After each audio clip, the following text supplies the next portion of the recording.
Welcome to Democracy Now!, democracynow.org, the War and Peace Report. I'm Amy Goodman.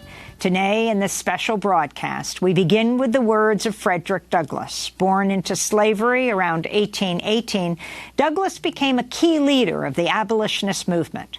On July 5, 1852, in Rochester, New York, he gave one of his most famous speeches, The Meaning of July 4th for the Negro. He was addressing the Rochester Ladies Anti-Slavery Society. This is James Earl Jones reading the historic address during a performance of Howard Zinn's Voices of a People's History of the United States. James Earl Jones was introduced by Howard Zinn. Frederick Douglass, once a slave, became a brilliant and powerful leader of the anti-slavery movement. In 1852, he was asked to speak in celebration of the 4th of July. Fellow citizens, pardon me and allow me to ask, why am I called upon to speak here today? What have I, or those I represent, to do with your national independence? Are the great principles of political freedom and of natural justice embodied in that Declaration of Independence extended to us? And am I, therefore, called upon to bring our humble offering to the national altar and to confess the benefits and express devout gratitude for the blessings resulting from your independence to us? I am not included within the pale of this glorious anniversary. Your high independence only reveals the immeasurable distance between us. The blessings in which you this day rejoice are not enjoyed in common.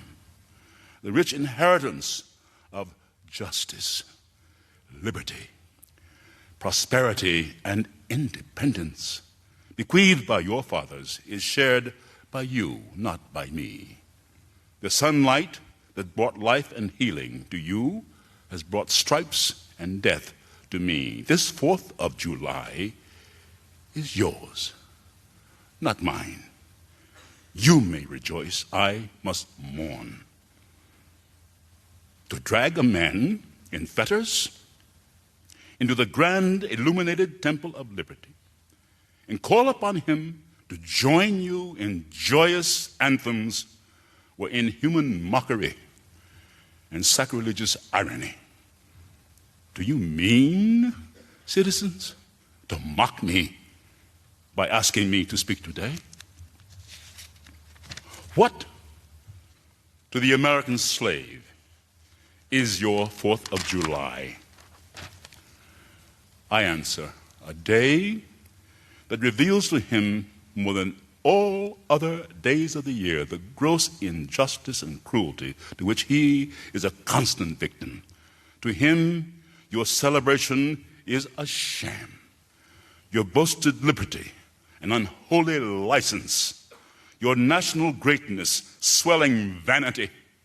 Your sounds of rejoicing are empty and heartless. Your denunciation of tyrants, brass-fronted impudence.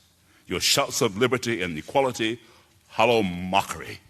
Your prayers and hymns, your sermons and thanksgivings, with all your religious parade and solemnity, are to him mere bombast, fraud, deception, impiety, and hypocrisy, a thin veil to cover up crimes that would disgrace a nation of savages.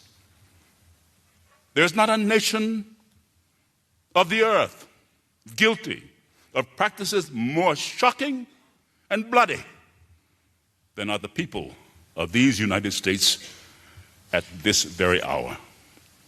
At a time like this, scorching irony, not convincing argument, is needed.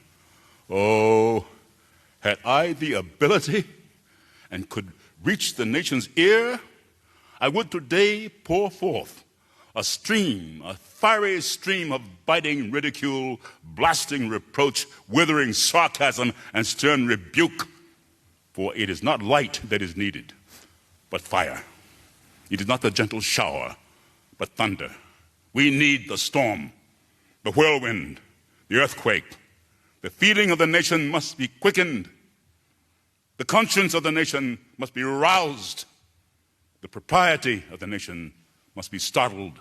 The hypocrisy of the nation must be exposed, and the crimes against God and man must be proclaimed and denounced. James Earl Jones reading the words of Frederick Douglass. This is Democracy Now! I'm Amy Goodman.